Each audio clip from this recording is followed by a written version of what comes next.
Genshin Impact. How y'all doing, everybody? Mr. Paul Castro Jr., Griffin Burns, Susie Young. How y'all doing? Good, how are you? I'm doing good, good. Good to meet you.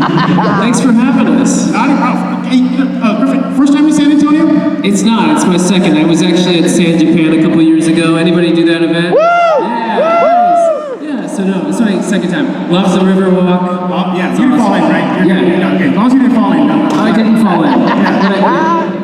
Paul, we talked about this before. I had to do it. I had to do it. You're a New Yorker, right? Yes, I am. I'm an adopted New Yorker. You're what? I'm an adopted New Yorker. Okay. I lived there for about 20 years.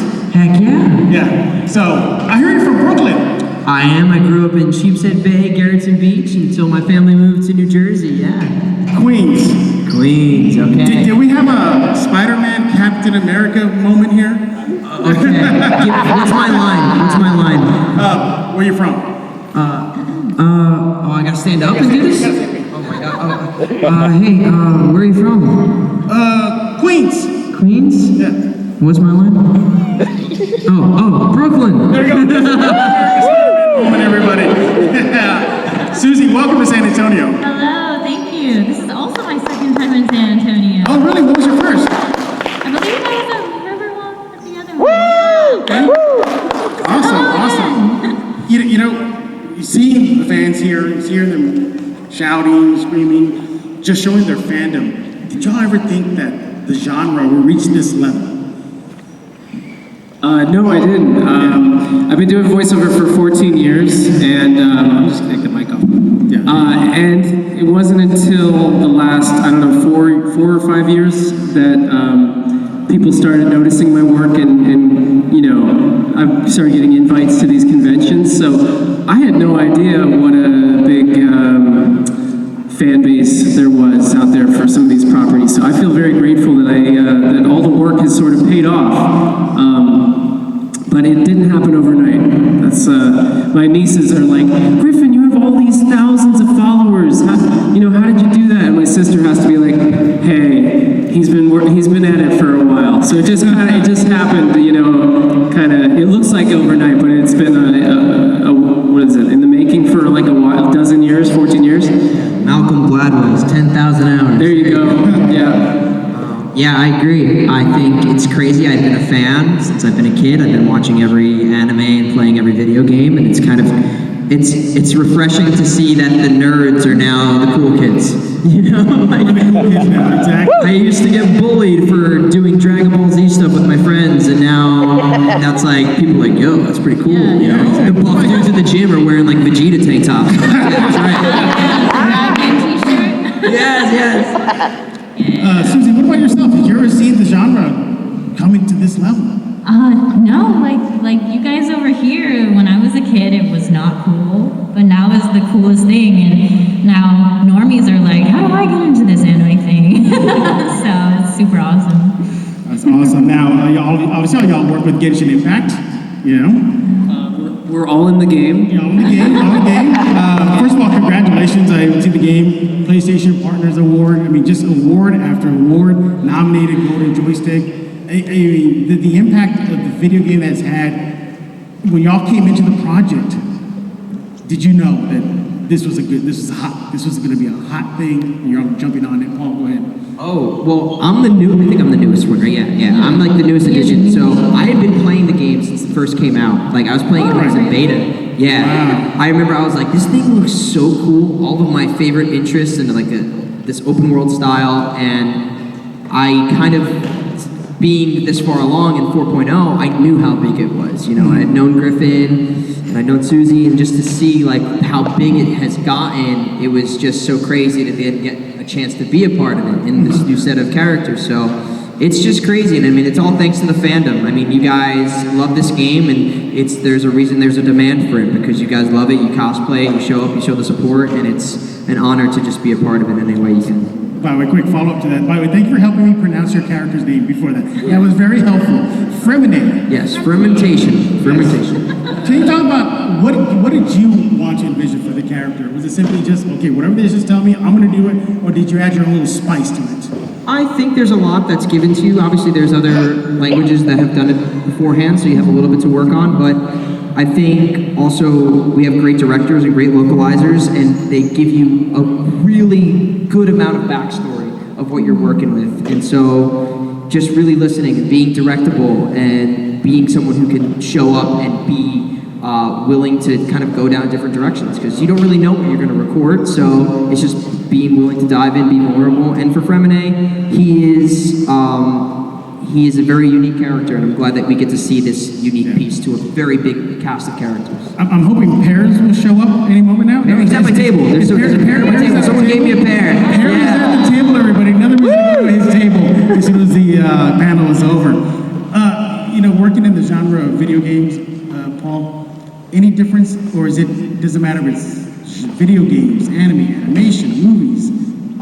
Video games are unique because they're becoming way more cinematic. I think you guys probably agree. It's like you're almost doing like a movie for most stuff. Yeah, so you get to really have your acting chops and put them really on display and not have to do an over caricature of something. So it's one of my favorite mediums to act in, to be doing what you would do basically on film. And if you get a chance to do like mocap or something, performance capture, that's like kind of the best of all worlds. I love video games, yeah. Griffin? Yeah. Character? Childy. Chowdy. Sorry. See, I should have spoke to you before I came on board here to get the thing. Yeah. Chowdy. What was your approach to that character? What was that? Your approach to the character? Very similar story to Paul. When you audition for these projects, they give you some information, some specs on like what they're like, maybe a drawing of the character, and they'll also maybe provide a reference material so that you can hear the Chinese or the Japanese or whatever project you're working on. So you take your best educated guess. Like I said, I've been doing VO for 14 years, so you kind of have a catalog in your brain of like, okay, this character has a little charm and he's also a little bit deviant, and that you might already in your mind be like, I know exactly what I'm going to do with that. So that's how I approach it. I kind of pick some points of view and try to, embody that in the voice and just go from there. Fingers crossed. Yeah. One thing I love is that your YouTube page. That's a fun YouTube page you got there. I have, I don't post that much on YouTube. I post mostly on TikTok, but I do have fun. I do have a lot of fun. That you do. One of my favorite things was when you had a whole video, you just ran through most of your characters that you ever voiced throughout your career. Oh, okay. And you're as watching, you're like, okay, this was next. And you have to like shift. I see the shift in you and everything. Can you explain to that process? Yeah. Well, let's see. That's hard to express. I mean, it's just acting. It's when you're a kid, you're imaginative, right? And you're like making voices for the G.I. Joes or whatever little dolls you're playing with or whatever. It's that. It's just shifting gears. So you see a character, they're buff, maybe their teeth are sticking out, and you start doing this. I don't know. You just embody them, and you give them life with your voice. And so when you've been doing it for a long time, you just kind of quickly go to the attributes you see, and the voice comes to you, right? So I don't know. It's play. It's having fun. Having fun. Speaking of having fun, did you have fun playing the Joker van? I love that job. I don't know if anyone's seen it because it is kind of a kid's show, but there's a Cartoon Network show called Bat Wheels. Has anyone watched Bat Wheels? Bat Wheels, anybody? Okay, a couple of you. So it's on Cartoon Network and HBO Max, and for me that's a big deal because it's an original animation, a prelay show. They're incredibly hard to book. You're up against 1,000 other actors. So I booked the Joker van. So I live in the DC universe in this kid's show, and he's kind of a surfer dude, and it's so fun. For you to put a different spin on just the Joker concept, was that a challenge for you? The challenging part was the audition, thinking, how can I make this stand out? How can I make him a little different? He's a very colorful van, and I think they gave me some specs that indicated that he could be a surfer dude. So I ran with that and made sure to give him a really wild laugh. Actually, the person I was dating at the time was like, just make sure you give them a really distinct laugh. And I think that helped. Yeah, and following the footsteps of just the voice actors that have done Joker. Yeah. Did that ever hit you? You're like, oh my God, I'm carrying a big burden here. Yeah, I don't feel burdened because it lives in an imaginary, fun world. I'm not like, I think if it was on camera, I might feel that way. But with voiceover, I'm hiding in my booth. Nobody sees me. I'm just making voice. So I don't feel any tremendous pressure. I just am having a blast. Having a blast, yeah. Susie, how you doing over there? I'm all right. You all right? Eula, did I pronounce that right? I'm sorry? Did I pronounce your characters right? What'd you say? Eula? Eula. Eula, yes. You did it. I did it, everybody, You didn't yes. have to talk to me. I didn't have to talk to you, exactly. Just a fun question. I think your element is the cryo, correct? Yes. If you had to change that element, what would it be? Oh my God. But I like cryo. Okay. Well, what were your number 2 then? Aren't you cryo? I am cryo, yeah. Maybe hydro, because that's closest to cryo. Yeah. But it's water. Yeah. There we go. Hydro. And I bring that up is because you're dealing with elements. You mentioned, water Yeah. and earth and all that good stuff there. Do you ever think about that? Like, how do you portray cryo? Like, how do you get that across? Well, Eula has a very icy demeanor. It's a very cold demeanor. So, kind of, I don't know, for cryo characters, they tend to be more standoffish, I guess. I don't really know about Fremine, but he seems a little more to himself. Yeah. Right? Yeah. We're introverted people. Yes. I relate to that a lot. But not in real life, though. You're not. I'm of course an not. Of course not. 100%. That's just a character, everybody. But your resume is just equally as impressive as everybody else's here. You work with Final Fantasy. I mean, seriously, listen to this, everybody. What Susie's done, Digimon Adventure. You got obviously Genshin Impact, great Chainsaw Man. The list goes on and on. Do you ever take a step back and look at that resume and be, holy bleep, look what I've been involved in? Yeah, I'm still stunned to this day that I've been so privileged and fortunate to be part of such incredible franchises, especially ones that I've grown up with as a kid, like Digimon and Final Fantasy. I grew up playing that, so it's just so surreal to be in this position, and I'm forever grateful. Yeah. When I saw your resume, I was like, wow. Wow, that's pretty impressive there, yeah. And I believe the Anime Awards just recently happened, yes. right? Oh my Yeah, gosh, and Chainsaw Man kind of had a good night, didn't they? The best new series went to Chainsaw Man, so...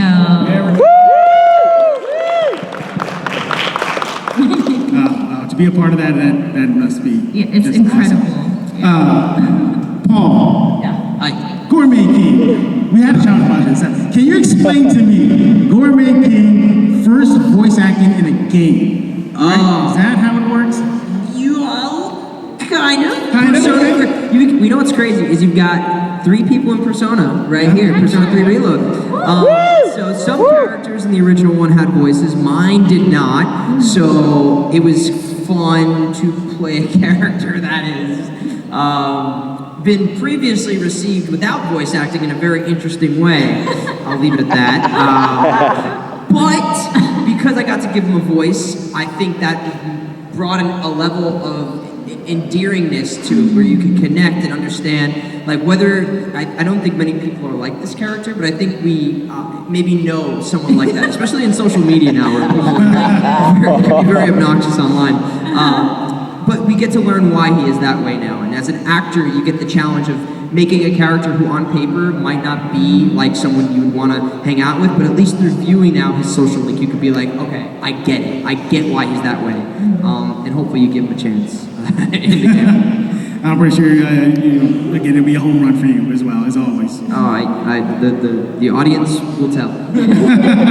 Hey, I heard a movie's coming out soon, huh? My movie? Yeah, first slam dunk. The first slam dunk, Can you tell us about meters. that? It should be. I think it just released on Blu-ray in Japan, but I don't know when it's coming to the States here. But that was such an awesome project to work on. I loved basketball growing up, and I think the story, if you've never seen the slam dunk or read the manga, they really took an immaculate kind of franchise and then put the perspective on my character, Ryota Miyagi. And even if you're not a fan of basketball, I think the story is one where you're like rooting the whole time, and I loved working on it. It was one of the hardest jobs I've ever had to do. Trying to emulate running up and down a court for an hour and a half when you're in a booth standing by yourself it can get pretty tiring, actually. I heard you correctly. You said you're a basketball fan, right? Yeah, Knicks? Knicks, of course. Oh, I thought you were going to say Nets. Patrick Ewing. No, that's Well, we will not remind you what happened in 1999 against the San Antonio Spurs and the Knicks. No, let's not do that. He's a guest. But yeah, well, you're definitely a basketball town. I mean, Spurs. Yeah. It's yes. silver and black bleeds here. It bleeds here. Yeah. But Tons of culture here. Yeah. tons of culture. Yeah. Just give everybody a quick 5-minute warning. About 5 minutes, we're going to open up to y'all. Okay. So just give it. Start thinking about those questions already. Alicus. Yes. Alicus. Yeah, Pokemon. First of all, do you Yeah. approve? Yeah. That. It's kind of I got a mashup going here. What would Pokemon look like dressed as DBZ character? I love it. It's great. Can you talk about entering that world? Entering that established franchise that has touched millions upon millions. It's crazy. I mean, just like I think everyone here has got to. I mean, Griffin's been in Pokemon. It's kind of you get to be a part of a legacy. You've been part of Pokemon? I think a very small part. There you go. Like one of the guest characters. Yeah, so it's the fact that they even did this like spin-off series called Paldean Winds was crazy. I've been a fan of Pokemon since a kid, and to kind of touch a new generation is it's just crazy. So it's cool. Yeah. Griffin. Yeah. I'm a 6, she's an 11. So, Can you talk about your musical? sure, music. Yes. Does anybody know that I play music by chance? Okay, some of you do.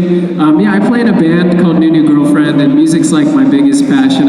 I started music when I was like 5, and I played in bands throughout my youth. I'm in a band now called New Girlfriend. So if you want to check it out, we're on Spotify. But yeah, I've been doing music forever, and I actually this year was one of my New Year resolutions was like, okay, I'm going to spend even more time on this, and we just played a show at the Westminster Mall in California. Very good. Mall was there. It was so fun. It was the first time we played in a mall. Half the mall was closed, and half of it was open. It was like depressing and nostalgic and awesome all at once. But yeah, I've done some music with the voice actor of Scaramouche, Pat Pedraza. And fun songs, silly songs, emo. So check those out. They're on YouTube. And by the way, congratulations to Demon Slayer as well. Oh, yeah. They did very well in the afterwards too, yes. Yeah, Demon Slayer is huge right now. I voiced Muichiro in Demon Slayer, and he finally had more than a couple lines in this latest season. So yeah, thank you. Yeah, I mean, seriously, the amount of talent on the stage, is just phenomenal. We've all been very fortunate to work a lot. Yes. Yeah, Thank very you. fortunate. Yeah, Yep. Susie, if you could talk to 5-year-old Susie, what would you tell her? Keep playing video games, even though your mom says they're dumb. Because my parents did not understand at all why I watched so much anime, why I played so many video games. They'd always try to cap my game time. I was like, no, I want to play more. So just keep doing it. I mean, you're gonna work in this one day, so. It's funny you did that little voice as you were doing your air Oh. controller. I was wondering, is that My the little genesis of your voice acting right there? Well, I was an only child, so I had a lot of time to play pretend by myself Yeah. because I had no friends. What was your favorite game growing up, though? What? What was your favorite game growing up? Oh, my first game ever was Pokemon. Woo! Woo! It's Red a or childhood blue? game. Oh, blue. What were you, red? I think I was ready. Oh. Let the rivalry begin. Charizard was overrated, so I wanted to give Squirtle a little chance, you know. I do have Squirtle representing today. There you go. So There you he's go. good. He's good. But yeah, what about you, Griffin? Yeah. What would you tell a 5-year-old Griffin? What would I tell myself?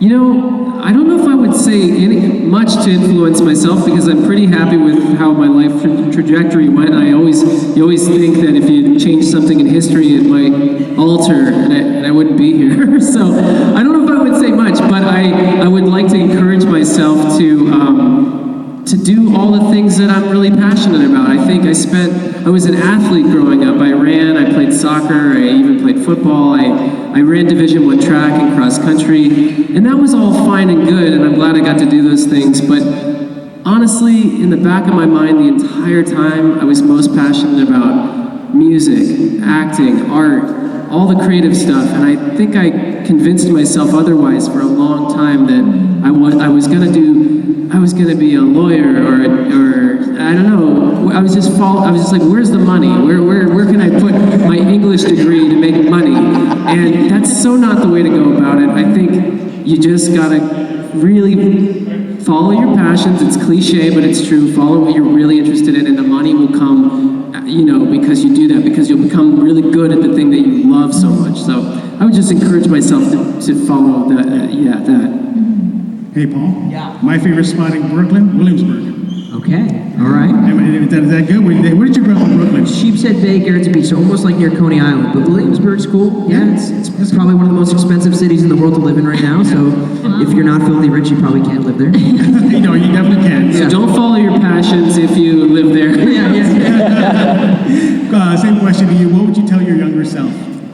Man, my younger self, college is going to be really expensive. You'll still be paying your loans back for a very long time. No. I think I agree with Griffin in a way. I think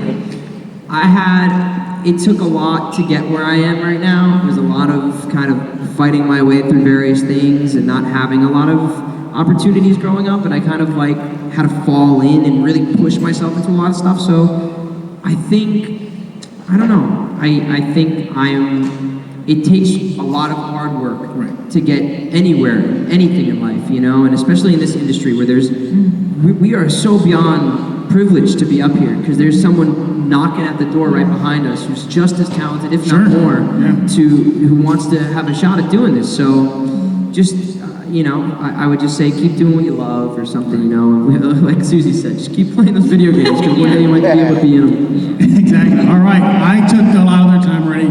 It's your turn. So I don't see a mic down here, so I guess I'm going to go down. So if you have any questions, come on and get up. I'll go down there with y'all. Just give me 2 seconds, everybody. Let me get my handy-dandy timer. I don't want to keep these guys too long. Okay. Oh, yeah. All right, guys. Put your hands up if you have a question for the panel, and I'll come right to you. All right, I'm going to start just working my way this way. So, your name and your question, you want to come up here with me? Sure. So I don't block anybody's view. Okay, your name and the question for the panel. Hi, my name is Aya, and I wanted to ask, as a beginning voice actor, I feel like everybody knows the website, iwannabeavoiceactor.com, but I wanted to ask if you guys have like any personal tips, like what you've learned throughout your experience being in the booth, recording from home and everything in between. Oh, geez. Probably lots of information. So where are you at in your career? Have you started doing are you on pay-to-play sites at all, like voices.com or anything like that? Right now, currently, I mostly just do fandoms with friends. Fan stuff? Yeah, so a lot of Sonic Adventure, Ultimates, just anything friends with fun. And I've actually been in contact with one of my friends, Joshua Waters, and they've been a really big help with kind of guiding me and helping me. So yeah, I wanted to see if you guys had any personal tips or things you've learned. Yeah, where are you based? Oh, I'm based here in San Antonio. Oh, okay. Yeah. Yeah, I think in Dallas there's Crunchyroll, so I think I'm not really sure their process, so I don't want to give out false information, but I I think they do have newer talent, do additional voices from time to time. So maybe that's a resource that you could maybe look into, being sort of local. Yeah. The 3-step process that I would tell anybody is to learn what you're doing first, which you're doing, you're practicing and having fun with it. And then you need a demo, something that represents your work or how you sound. And then typically you need representation. You could substitute representation with networking and finding some studios that you can work with that you can write directly. So I would do those steps, but don't forget that there's like a million genres of voiceover. There's commercial, there's promos, there's e-learning, audiobooks, etc. A lot of people can't just make a living doing anime or video games. So make sure you're well versed in other types of voiceover too, because honestly, a lot of agents won't even look at you unless you have a commercial demo, or unless you're, already established in video games or something like that. So, Yeah, it's great advice. And also, Bang Zoom has like open auditions and stuff like that too. And something I always recommend to people is, even if you're not able to, be in the huge hubs wherever they are, you can always fill a part of your day with the industry in some way, whether that's through watching shows and studying, or taking a class online via Zoom, or listening to podcasts. Like, once you make it a part of your life and pursue it like a career, like anything else, that becomes the most important. And ultimately, you have to love the acting part of it. I think a lot of people fall in love with anime and video games, and then that's like the dream, rather than like being an actor and figuring out a way of expressing your individuality and your voice in the industry. Because it's so competitive, you gotta find what's gonna pop off. That's gonna be like, oh, I haven't heard that before. That's unique. And that's the superpower we all have, because we are all unique individuals. And I think we always think we have to be like vocal chameleons. Your voice is enough. And there's tons of characters that sound just like what you're hearing right now. So be confident with that. Any other questions? No, thank you so much. thank you. Good question. Yeah, I know you. Want to stand up and introduce yourself? fine. Are you fine? Okay, go ahead. Hi, thank you for coming to San Antonio. I actually have 2 questions. The first one is actually for Griffin and Susie. This is about a game you guys are in called the Trails into Reverie, Legendary Heroes franchise. So how was that whole journey of getting the roles of Wazi and, for you, Nadia and Mircea, from getting audition process and, recording favorite moments and all that stuff? Okay, so this question's about Trails in Reverie. Yes. Well, that project was done through a studio called PCB, and I'm relatively new to working there. I think in the last few years I started working with PCB, and they're an awesome company to work for. It's a husband and wife duo, and they're just like the coolest people ever. I don't know how I got in the door there at first. I actually think it was for something like a promo or a commercial or something. Oh, really? But then I got on there. They did a promo for a game or something, and they had me announcer it. But they learned of my work and whatnot, and then they started. Once you've made that relationship, they'll put you on their casting sheet, right? So, or their list. So they sent me an audition, and I auditioned for Wazi, and I think there was some reference material, and I listened to it over and over again. I made my best educated choices with it, and just happened to be lucky enough to book that job. So it was a pleasure to work on, but not too fancy of a story, I mean, just like you, I auditioned like everybody else to be in Trails, and the first character I saw was Risha, and she looked so cool. I was like, oh my god, like she's amazing. She was previously voiced by the extremely talented Erica Mendez, so I'm very honored to take on the mantle for this title. So yeah, I got her, and then a second wave of auditions. It was Nadia. And I got Nadia, and I was surprised that they booked me for her as well, because the client really liked my take on Nadia, and because it was like her torture scene or something that I did. It was very fun to do, so I'm very lucky to have voiced both incredible characters. my next question is actually for mostly just Griffin and Susie again, but I'm going to put Paul into it. I don't know if you've ever heard of the Trails franchise, but if you have, if you guys can have your Genshin Impact characters go on a mission with your Trails characters, or Paul, if you could choose a different character, how would that interaction mission go about for, the team up? I'm really sorry, I couldn't understand that question. Yeah, it was hard. I was saying that for Griffin and Susie, if you could have your Trails characters team up with your Genshin Impact characters to go on a mission in the Impact world or in the Trails franchise world. And Paul, you could choose any character you want to team up with your Genshin if you've never heard of Trails. How would that interaction team up go about? I think teamed up. World would they be in? Yeah?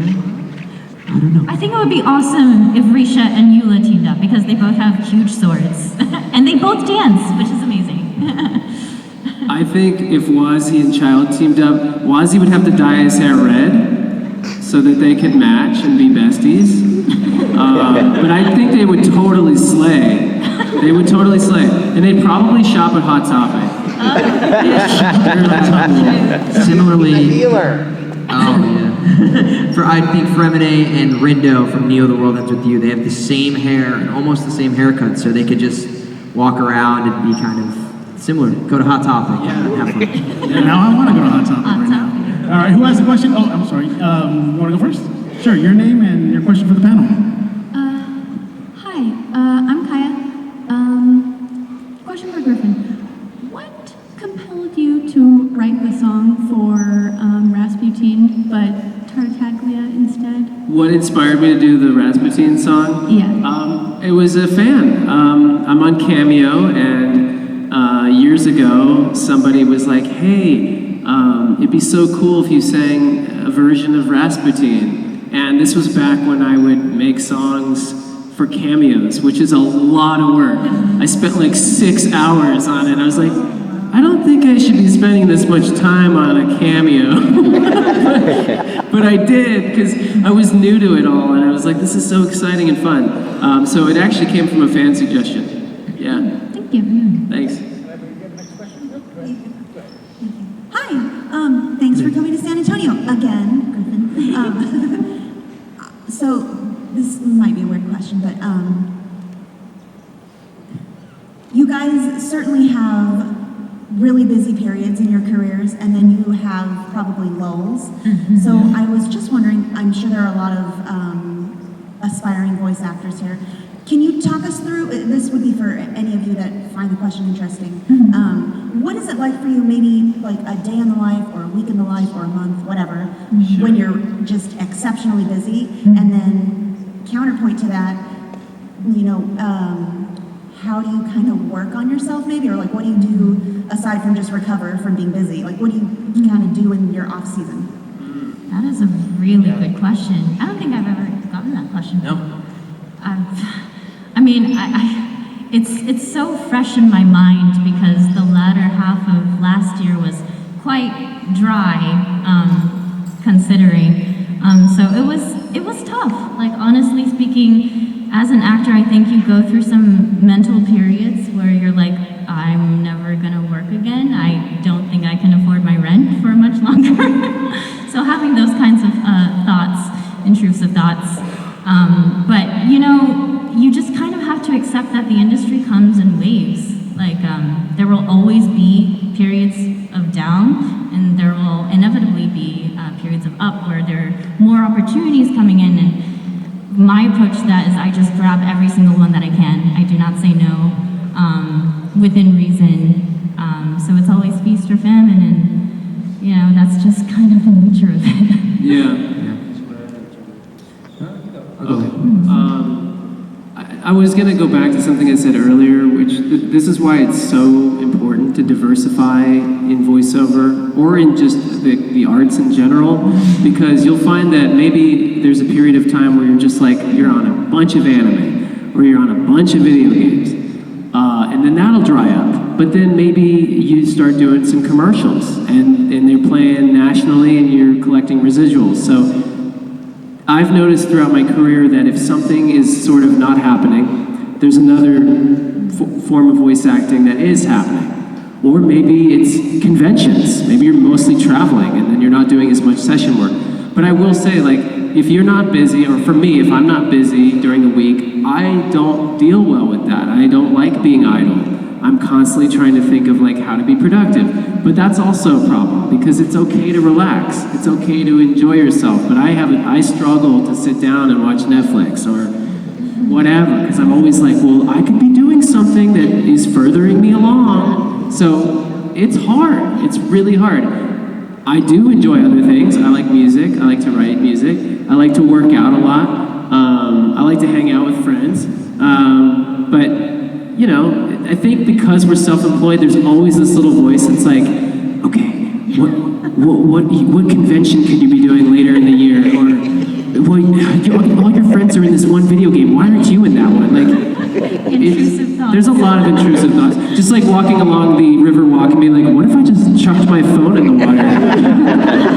I mean, they both kind of explained my life as well. I think uniquely, well, not uniquely, but my circumstance was I spent probably a decade in New York trying to pursue theater, film, and TV, and I was doing voiceover stuff, and there wasn't really anime and video games. And I had tons of lulls. I mean, there was so many months I was like, I cannot pay my rent this month. I can't. I'm like, I don't know what to tell you, but I gotta go work some flyer job handing out things on the street to pay my rent while I'm pursuing this career as an actor. And I think you have to, like, my dream was always to be on like TV and do films and things like that. And I still do it from time to time, but I had to make a shift, kind of like what Griffin is saying, and diversify. And I started noticing that I was doing a lot of promo voiceover. So I got this gig doing the voice of Nick Sports when I was living in New York City, and I fell in love with doing that. And it wasn't the anime and the video games that I had hoped for, but it was the thing that was allowing me to pay my bills, so I was happy. And then eventually that dried up.